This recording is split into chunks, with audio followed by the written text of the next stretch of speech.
فرزند زہرا یہ حالات برے ہیں۔ کاشانۂ بصیرت ایک ایسا مکمل یوٹیوب چینل جس پر محروم بصارت کے لیے بالخصوص اور تمام افراد کے لیے بالعموم سینکڑوں کی تعداد میں اسلامی کتب دستیاب ہیں۔ لہذا گزارش ہے کہ آپ اپنی ذمہ داری نبھاتے ہوئے کاشانۂ بصیرت کو سبسکرائب کرنے کے ساتھ ساتھ بیل آئیکن کو پریس کیجیے تاکہ آپ علم کے حصول کے ساتھ ساتھ مذہب اہل بیت کی اشاعت میں بھی اہم کردار ادا کرتے رہیں۔ کاشانۂ بصیرت، کاشانۂ بصیرت، کاشانۂ بصیرت۔ فرزند زہرا یہ حالات برے ہیں۔ بسم اللہ الرحمن الرحیم۔ السلام علیکم سامعین، مکتوب 26 ہم پڑھنے جا رہے ہیں کاشانۂ بصیرت کے یوٹیوب چینل پر، جو کہ کلام امیر المومنین علی علیہ السلام شرح نہج البلاغہ سے لیا گیا ہے۔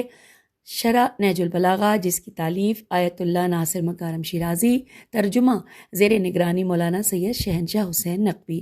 اور پیشکش باب العلم دار التحقیق کراچی والیوم 9 میں ہم پڑھنے جا رہے ہیں مکتوب 26۔ امید ہے ہم اس کو ایک ہی نشست میں مکمل کر لیں گے۔ لکھا ہے کہ آپ علیہ السلام کا عہد نامہ ان بعض عمال کے نام عین میم الف لام کہ جنہیں آپ علیہ السلام نے صدقات کی جمع آوری کے لیے روانہ فرمایا تھا۔ اور اب آئیے پڑھتے ہیں مکتوب کی سند۔ اس مطلب کے مطابق جو قاضی نعمان مصری متوفی 363 نے کتاب دعائم الاسلام میں نقل کیا ہے، امام علیہ السلام نے یہ مکتوب مخنف میم خ نون ف مخنف بن سلیم الازدی، ہجے کر دیتے میم خ نون ف، اور سلیم الازدی الف لام الف زے دال چھوٹی ہے کے نام تحریر فرمایا تھا، جو آپ علیہ السلام کے فرماداروں میں سے تھا، اور جو کچھ قاضی نعمان نے مذکورہ کتاب میں نقل کیا ہے وہ اس مطلب سے مختصر ہے جو مرحوم سید رضی رحمہ اللہ نے نہج البلاغہ میں نقل کیا ہے، جبکہ مرحوم حاجی نوری نے کتاب مستدرک الوسائل کی کتاب زکوٰۃ باب 12 حدیث 3 کے ذیل میں اسے ذکر کیا ہے۔ مصادر نہج البلاغہ کے مؤلف نے بھی اوپر مذکور منابع کے علاوہ ایک دیگر ماخذ ان لوگوں سے نقل کیا ہے جو سید رضی رحمہ اللہ سے پہلے جیتے تھے۔ یہاں ہم نے مکتوب کی سند مکمل کی، اور اب آئیے پڑھتے ہیں۔ ہیڈنگ ہے مکتوب پر ایک نظر۔ امام علیہ السلام اس مکتوب میں سب سے پہلے مخنف بن سلیم یا سلیم کو منافقت اور دوغلے پن سے خبردار فرماتے ہیں، اور لوگوں سے بدسلوکی، خودبینی اور انہیں نظر انداز کرنے سے منع فرماتے ہیں۔ اسی مکتوب کے ایک اور حصے میں آپ علیہ السلام اس بات پر تاکید فرماتے ہیں کہ تمہارے عامل زکوٰۃ، بریکٹ میں لکھا ہے کہ زکوٰۃ جمع کرنے والے، تو تمہارے عامل زکوٰۃ ہونے کے ناطے تمہارے لیے اس میں کچھ حق ہے، اور جو ہم تمہیں ادا کریں گے باقی امت کے ناداروں کے لیے ہے جو انہی کو پہنچنا چاہیے۔ امام علیہ السلام مکتوب کے آخر میں اسے اس امانت میں سے ہر قسم کی خیانت سے خبردار فرماتے ہیں، اور امت و امام سے خیانت کو بدترین خیانت قرار دیتے ہیں۔ اور اب آئیے مکتوب کا پہلا حصہ پڑھتے ہیں۔ عربی میں آغاز ہو رہا ہے امراؤ بتقوی اللہ فی سرائر، اور اختتام ہے استخراج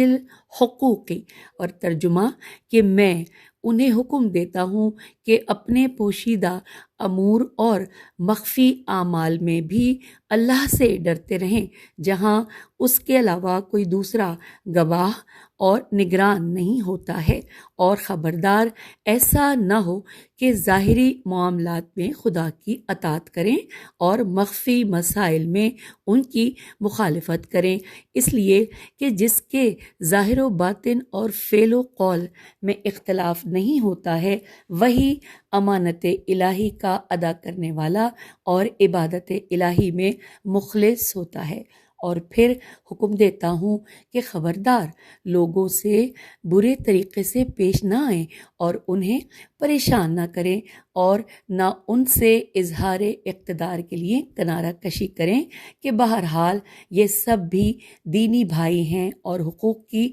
ادائیگی میں مدد کرنے والے ہیں، انورٹڈ کاما کلوز۔ اور اب آئیے پڑھتے ہیں شرح و تفسیر۔ ہیڈنگ ہے اسلامی خراج ادا کرنے والوں سے نیک برتاؤ۔ تفصیلات ہیں، امام علیہ السلام اس مکتوب کے پہلے حصے میں اپنے کارگزاروں کو 3 حکم دیتے ہیں، اور یہ تینوں حکم جملہ امرتن سے شروع ہوتے ہیں۔ پہلے آپ علیہ السلام آشکار اور پوشیدہ کاموں میں تقوی الہی اپنانے کا حکم فرماتے ہیں، انورٹڈ کاما کہ میں انہیں حکم دیتا ہوں کہ امرہ بتقوی اللہ، دیتا ہوں کہ اپنے پوشیدہ امور اور مخفی اعمال میں بھی اللہ سے ڈرتے رہیں، جہاں اس کے علاوہ کوئی دوسرا گواہ اور نگراں نہیں ہوتا ہے، انورٹڈ کاما کلوز۔ یہ نقطہ قابل توجہ ہے کہ امام علیہ السلام نے اس جملے میں تقوی کے ایک اہم ترین مصداق کی طرف اشارہ فرمایا ہے، یعنی پوشیدہ امور میں تقوی اختیار کرنا، خواہ وہ باطنی نیت ہو یا ظاہری اعمال جن پر سوائے خدا کے کوئی دوسرا گواہ نہیں، اور یہ وہ اہم ترین چیز ہے جو خدا اور اس کے وجود پر اعتقاد کے بغیر حاصل نہیں ہو سکتی۔ جو مشکلات انسانی معاشروں میں پیش آتی ہیں اور جو آفتیں لوگوں پر پڑتی ہیں وہ غالباً اسی حصے سے مربوط ہیں، کیونکہ کچھ فیصلے تنہائی میں کیے جاتے ہیں اور کچھ کام لوگوں کی نگاہوں سے دور انجام پاتے ہیں، جن میں عمومی مفادات بعض لوگوں کے ذاتی اور ناجائز مفادات کی بھینٹ چڑھ جاتے ہیں۔ پھر لکھا ہے حیثو لا شہیدہ غیرہ ولا وکیلا دونہ کا جملہ یقیناً عام لوگوں کی طرف اشارہ ہے جو تنہائی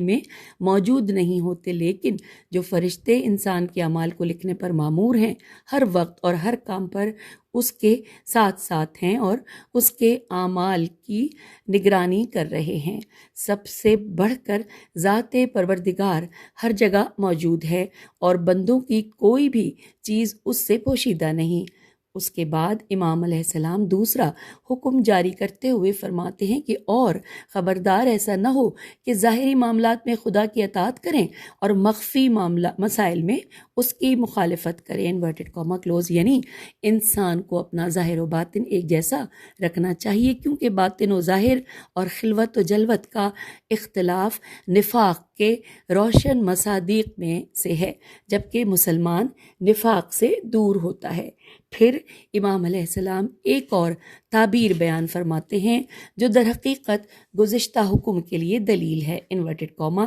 کہ اس لیے کہ جس کے ظاہر و باطن اور فعل و قول میں اختلاف نہیں ہوتا ہے وہی امانت الہی کا ادا کرنے والا اور عبادت الہی میں مخلص ہوتا ہے، انورٹڈ کاما کلوز۔ اس کلام کا مفہوم یہ ہے کہ جن لوگوں کے ظاہر و باطن مختلف ہیں اور ان کے قول ان کے کردار کے مطابق نہیں ہیں، وہ در حقیقت خیانت دار اور غیر مخلص ہیں۔ اس سے بڑھ کر اور کیا خیانت ہو سکتی ہے کہ انسان نیک کاموں کو لوگوں کے سامنے دکھاوے کے لیے انجام دے اور جب تنہائی میں پہنچے تو کچھ اور کام کرنے لگے، یا زبان سے تو اچھے وعدے کرے اور تقوی اور پاکیزگی کی بڑی تعریفیں کرتا پھرے، لیکن عمل اس کے برعکس ہو۔ یہ طرز عمل لوگوں کے اس پر سے اعتماد اور عقیدے کے اٹھ جانے کا سبب بنتا ہے، اور ایسا طرز عمل جس کسی سے بھی سرزد ہونا زیبا ہے اور مسلم حکمرانوں کے لیے نازیبا تر ہے۔ ساتھ لکھا ہے اگلے پیراگراف میں کہ امام علیہ السلام نے اپنے اس فرمان میں اخلاص و امانت داری سے متعلق 2 چیزوں کی طرف اشارہ فرمایا ہے، پہلی خلوت و جلوت کا یکساں ہونا اور دوسری قول و کردار کا ہم آہنگ ہونا۔ در حقیقت اخلاص انہی 2 ستونوں پر استوار ہے اور ریاکاران میں سے ایک یا دو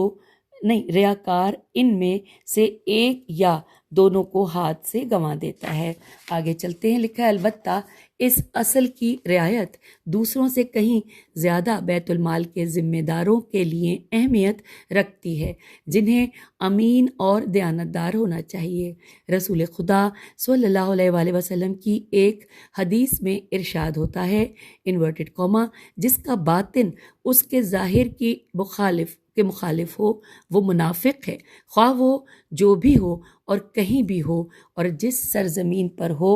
اور جس رتبے پر ہو۔ Inverted comma close. حوالہ بحار الانوار جلد 69 صفحہ 207۔ پھر لکھا ہے کہ امام جعفر صادق علیہ السلام سے منقول ایک اور حدیث جو آپ علیہ السلام نے حضرت لقمان حکیم سے نقل فرمائی ہے، اس میں ارشاد ہوتا ہے انورٹڈ کاما منافق کی 3 علامات ہیں، اس کی زبان اس کے دل کے مخالف، اس کا دل اس کے فعل کے مخالف اور اس کا ظاہر اس کے باطن کے مخالف ہوتا ہے۔ Inverted comma close. حوالہ ہے بحار الانوار جلد 69 صفحہ 206 اور حصہ نمبر 7۔ پھر امام علیہ السلام تیسرے حکم میں اپنے نمائندے کو 3 چیزوں کی بابت خبردار فرماتے ہیں کہ انورٹڈ کاما کے اور پھر حکم دیتا ہوں کہ خبردار لوگوں سے برے طریقے سے پیش نہ آئیں اور انہیں پریشان نہ کریں اور نہ ان سے اظہار اقتدار کے لیے کنارہ کشی کریں کہ بہرحال یہ سب بھی دینی بھائی ہیں اور حقوق کی ادائیگی میں مدد کرنے والے ہیں۔ Inverted comma close. اب لکھا ہے کہ بیت المال کے حقوق کی جمع آوری سے متعلق یہ انتہائی اہم نکات ایک طرح سے نظامت و مدیریت سے متعلق تمام امور کے بارے میں ہیں۔ لوگوں سے نیک برتاؤ نیز ان پر اعتماد اور عدم برتری ایسے امور میں سے ہیں جو انسان کو حقوق کی ادائیگی اور فرائض کے انجام دہی پر ابھارتے اور اس بات کا سبب بنتے ہیں کہ تحقیق کاروں اور شدت پسند اور سخت گیر اہلکاروں نیز کسی قسم کی عدالتی کارروائی کی ضرورت پڑے بغیر عوام حکومت کی نسبت اپنے فرائض کو انجام دیں۔ ہمارے دور کے تجربات کی روشنی میں بھی اس کلام کی سچائی ثابت ہوتی ہے۔ ہم مانتے ہیں ممکن ہے کہ بعض لوگ اس مسئلے سے غلط فائدہ اٹھاتے ہوئے بیت المال کے حقوق خراج کو ادا نہ کریں، لیکن یقیناً اس طریقے سے ہونے والے نقصانات ان کی نسبت بے رخی اور سختی کے مقابلے میں کم ہوں گے۔ اور اب آئیے سامعین مکتوب 26 کا دوسرا حصہ پڑھتے ہیں۔ پہلے عربی میں جو لکھا ہے پورا پیراگراف، وہ آغاز کہاں سے ہے اور اختتام کہاں، آپ کی سماعتوں کی نظر۔ وَإِنَّ لَكَ فِي هَٰذِهِ الصَّدَقَةِ، اور اختتام ہے کہ الائمتی والسلام۔ ترجمہ دیکھو، ان صدقات میں تمہارا حصہ متعین ہے اور تمہارا حق معلوم ہے، لیکن فقراء و مساکین اور فاقہ کش افراد بھی اس حق میں تمہارے شریک ہیں۔ ہم تمہیں تمہارا پورا حق دینے والے ہیں، لہٰذا تمہیں بھی ان کا پورا حق دینا ہوگا کہ اگر ایسا نہیں کرو گے تو قیامت کے دن سب سے زیادہ دشمن تمہارے ہوں گے، اور سب سے زیادہ بدبختی اسی کے لیے ہے جس کے دشمن بارگاہ الہی میں فقراء و مساکین، سائلین، محرومین، مقروض اور غربت زدہ مسافر ہوں، اور جس شخص نے بھی امانت کو معمولی تصور کیا اور خیانت کی چراگاہ میں داخل ہو گیا اور اپنے نفس اور دین کو خیانت کاری سے نہیں بچایا،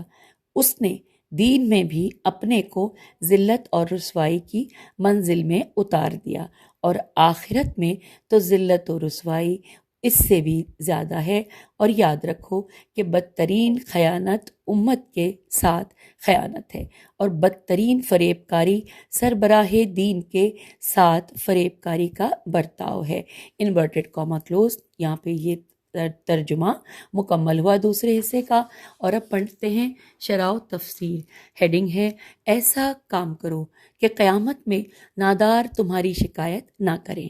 آئیے تفصیلات جانتے ہیں۔ امام علیہ السلام ایک اہم نقطے کی طرف اشارہ فرماتے ہیں کہ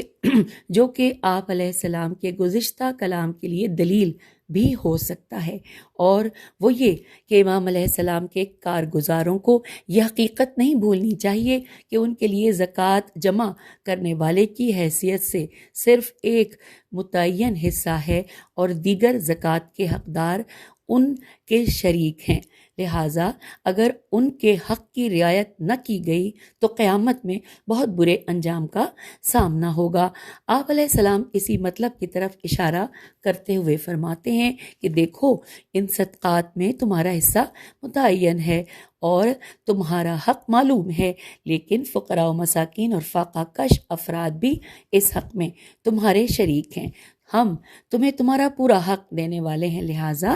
تمہیں بھی ان کا پورا حق دینا ہوگا، انورٹڈ کاما کلوز۔ پھر لکھا ہے کہ یہ اس بات کی طرف اشارہ ہے کہ کہیں زکوٰۃ جو قرآن مجید کی صریح آیت کے مطابق 8 گروہوں کا مشترکہ مال ہے، اس کے بارے میں کسی مخصوص اور ذاتی مال جیسا معاملہ نہ کریں۔ پھر امام علیہ السلام اس بدعنوانی کے نقصان دہ نتائج کی طرف اشارہ کرتے ہوئے فرماتے ہیں کہ انورٹڈ کاما کہ اگر ایسا نہیں کرو گے تو قیامت کے دن سب سے زیادہ دشمن تمہارے ہوں گے، انورٹڈ کاما کلوز۔ یہ اس نقطے کی طرف اشارہ ہے کہ اللہ تعالیٰ کی بارگاہ عدالت میں اگر انسان کے ایک یا کئی مخالف ہوں تو ممکن ہے کہ انہیں راضی کر سکے، لیکن اگر اس کے خلاف ہزاروں شکایت کرنے والے ہوں تو ان سب کو منانا ناممکن ہوگا، اور جو لوگ بیت المال کی زکوٰۃ میں بدعنوانی کریں اور اسی گروہ میں سے ہوں گے۔ امام علیہ السلام اپنا سلسلہ کلام جاری رکھتے ہوئے فرماتے ہیں انورٹڈ کاما کہ اور سب سے زیادہ بدبختی اسی کے لیے ہے جس کے دشمن بارگاہ الہی میں فقراء، مساکین، سائلین، محرومین، مقروض اور غربت زدہ مسافر ہوں، انورٹڈ کاما کلوز۔ لفظ فقراء، سائلون اور مدفوعون یہ سب ضرورت مند طبقوں کی طرف اشارہ ہے، اس فرق کے ساتھ کہ بہت سے مفسرین قرآن اس بات کے قائل ہیں کہ مسکین فقیر سے زیادہ محتاج ہوتا ہے، گویا شدت فقر نے اسے زمین گیر کر دیا ہے، کیونکہ مسکین کا مادہ سکون ہے۔ اس طبقے میں پر مکمل توجہ دی جانی چاہیے، کیونکہ بسا اوقات یہ طبقہ شرم و حیا کی وجہ سے یہاں تک کہ بیت المال سے بھی کچھ نہیں مانگتا، مگر سائلونہ شرم و حیا کو برکنار رکھتے ہوئے مجبوری کی بنا پر لوگوں سے مدد کی درخواست کرتے ہیں، جبکہ مدفوعون عین سے ہے، مدفوعون وہ لوگ ہیں کہ جو ممکن ہے کہ بالقوا بے الف لام قاف واو ہے، بالقوا ہے یا بالقوا ہے، کیونکہ بریکٹ میں اس کے معنی لکھے ہیں کہ آئندہ، کہ جو ممکن ہے کہ بالقوا دولت مند ہوں، یعنی ان کے کافی اموال ہیں، لیکن غاصبوں نے ان کے اموال غصب کر کے انہیں ان کے حق سے محروم کر دیا ہے، لہٰذا فی الحال وہ فقیر اور محتاج ہیں۔ پھر لکھا ہے کہ غارمون سے مراد وہ مقروض لوگ ہیں جو اپنا قرض چکانے سے عاجز ہیں یا بغیر کسی کوتاہی کے اقتصادی بحران کا شکار ہوئے ہیں۔ نہج البلاغہ کے بعض مفسرین نے مدفوعون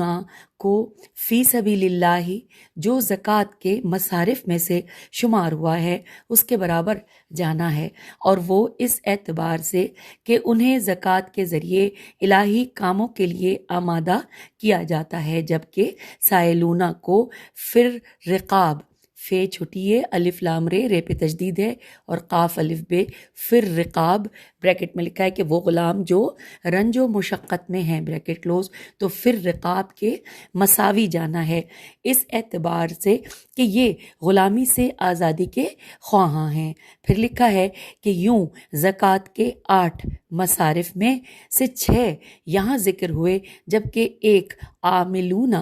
علیہا کہ بریکٹ میں لکھا ہے کہ وہ جو زکوٰۃ کی جمع آوری پر مامور ہیں، بریکٹ کلوز کے لکھا ہے، یعنی کہ جب کہ ایک عاملون علیہا ہے۔ امام علیہ السلام نے پہلے اس کی طرف اشارہ فرمایا ہے۔ باقی رہ جاتا ہے زکوٰۃ کا 8واں مصرف جو مولفت قلوبہم ہے، جو امام علیہ السلام کی عبارت میں نہیں آیا ہے، شاید اس لیے کہ اس ماحول میں اس مصرف کی چنداں ضرورت نہ تھی۔ اس کے علاوہ مرحوم علامہ مجلسی رحمہ اللہ کے بقول اس کلام میں امام علیہ السلام کا مقصود زکوٰۃ کے تمام 8 مصارف کا بیان کرنے کی ضرورت محسوس نہیں کر رہے تھے کہ تکلف کے ساتھ ان سب کو اس کلام میں سمو دیتے۔ پھر لکھا ہے کہ پھر امام علیہ السلام اس کلام کے تسلسل میں ایک محکم استدلال کے ساتھ بیت المال سے متعلق خیانت کرنے والوں کے حالات کو یوں بیان فرماتے ہیں انورٹڈ کاما کے، اور جس شخص نے بھی امانت کو معمولی تصور کیا اور خیانت کی چراگاہ میں داخل ہو گیا اور اپنے نفس اور دین کو خیانت کاری سے نہیں بچایا، اس نے دنیا میں بھی خود کو ذلت اور رسوائی کی منزل میں اتار دیا، اور آخرت میں تو ذلت و رسوائی اس سے بھی زیادہ ہے انورٹڈ کاما کلوز۔ یہ بات قابل توجہ ہے کہ امام علیہ السلام نے صرف امانت میں خیانت کا تذکرہ نہیں فرمایا، بلکہ امانت گننے کی روش، گننے گاف نون نون بڑی ہے، گننے کی روش میں خیانت کو بھی استحان الامانتی کے عنوان سے ایک بڑا عیب قرار دیا ہے، جو امانت داری کی غیر معمولی اہمیت کا پتہ دیتا ہے۔ اس کے بعد امام علیہ السلام اس مکتوب کے آخر میں ایک اور نقطے کی طرف اشارہ فرماتے ہیں کہ خیانت کبھی ایک شخص کے بارے میں ہوتی ہے اور کبھی ایک قوم کے بارے میں۔ ایک قوم سے خیانت کرنا بلا شبہ بہت زیادہ برا اور خطرناک ہے۔ آپ علیہ السلام فرماتے ہیں انورٹڈ کاما کے، اور یاد رکھو کہ بدترین خیانت امت کے ساتھ خیانت ہے، اور بدترین فریب کاری سربراہ دین کے ساتھ فریب کاری کا برتاؤ ہے، والسلام انورٹڈ کاما کلوز۔ اس کی دلیل واضح ہے، کیونکہ اگر انسان ایک یا چند نفر سے خیانت کرے تو ممکن ہے کہ ایک دن وہ پشیمان ہو جائے اور انہیں ڈھونڈ کر کسی نہ کسی صورت میں راضی کرے، لیکن خیانت اگر ایک قوم سے کی ہو تو اس کی تلافی بہت مشکل بلکہ بعض اوقات تو محال ہوتی ہے۔ اس صورت میں امت کے علاوہ امت کے امام کے ساتھ بھی خیانت ہوگی، جن کی رضایت کا حصول بھی بہت مشکل ہوگا۔ امام علیہ السلام نے اس عبارت میں 2 عنوانوں کی طرف اشارہ فرمایا ہے۔ پہلا مسئلہ خیانت اور دوسرا غش، غین شین ہے اور غین کے ساتھ زیر ہے، غش، اور اس کے بارے میں بریکٹ میں لکھا ہے کہ ملاوٹ اور دھوکہ دہی، بریکٹ کلوز۔ تو یہ کہ پہلا مسئلہ خیانت اور دوسرا غش ہے، اور ایسا اس لیے ہے کہ بہت سے خیانت کار اپنے مقصد کے حصول کے لیے ملاوٹ اور فریب کا سہارا لیتے ہیں۔ ایسے لوگ در حقیقت 2 گناہوں کے مرتکب ہوتے ہیں، پہلا غش یعنی دھوکہ دہی، اور دوسرا دھوکہ دہی کے ذریعے خیانت۔ لہٰذا امام علیہ السلام نے دونوں عنوانوں کی طرف اشارہ فرمایا۔ ائمہ علیہ السلام اور پیشواؤں کی نسبت دھوکہ دہی کا تذکرہ اس لیے ہوا ہے کہ خیانت کار عموماً امام اور پیشواؤں سے خوف کھاتے ہیں، لہٰذا وہ اپنی خیانت کو دھوکے اور خفیہ کاری کے ذریعے عمل میں لاتے ہیں۔ سامعین، یہاں پر تفسیر مکمل ہو گئی، شرح و تفسیر، اور اب ہم پڑھتے ہیں نکات، اور یہاں پر نکات کے حوالے سے 2 نقطے بیان کیے گئے ہیں۔ پہلا ہے مستحقین زکوٰۃ کی 8 صنفیں، اور دوسرا جو ہے ہیڈنگ ہے وہ ہے امانت اسلامی اخلاق میں اصولی ترین اصل۔ آئیے پڑھتے ہیں۔ سب سے پہلے مستحقین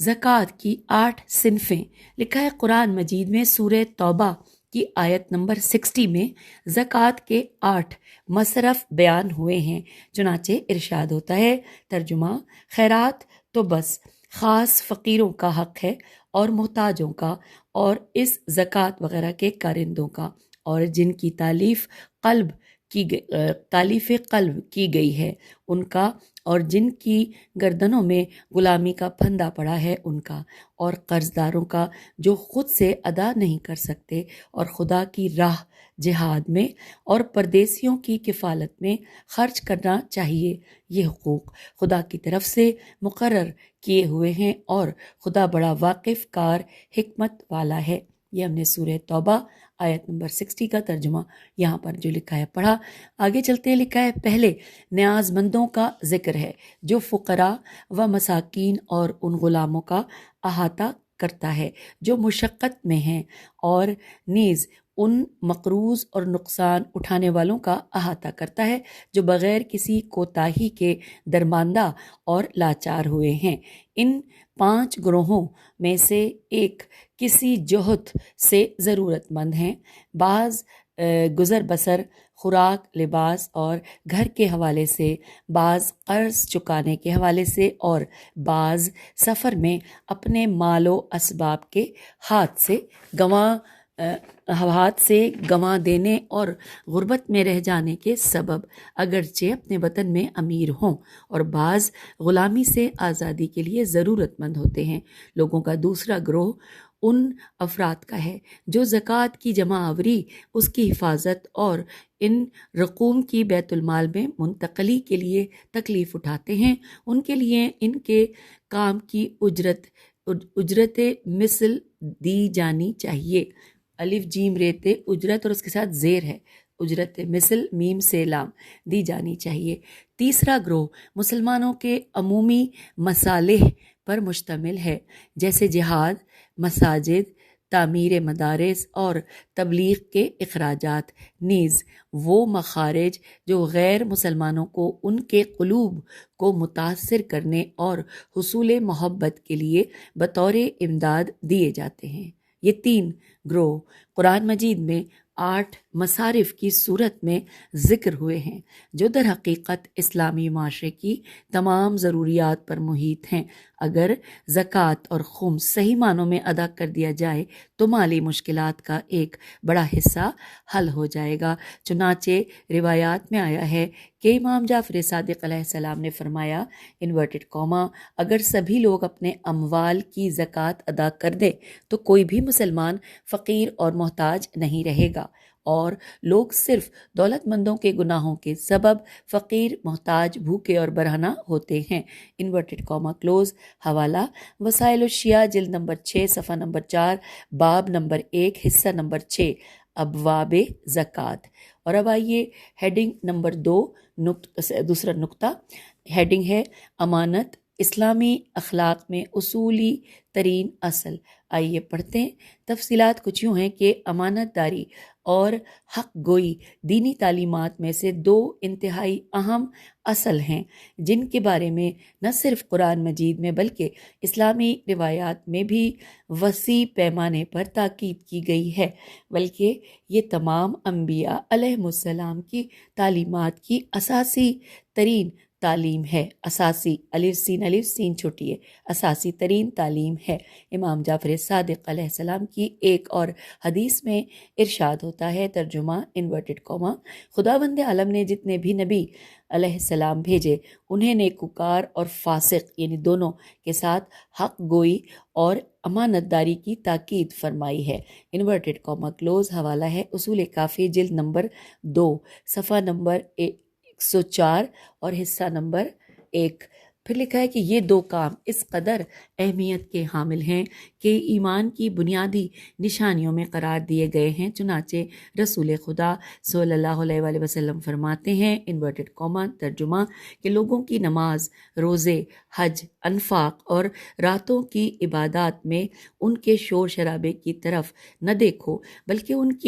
ان کی حق گوئی اور امانت داری کو دیکھو تاکہ ان کے ایمان و تقوی کا علم ہو جائے۔ حوالہ نوٹ کیجئے امالی صدوق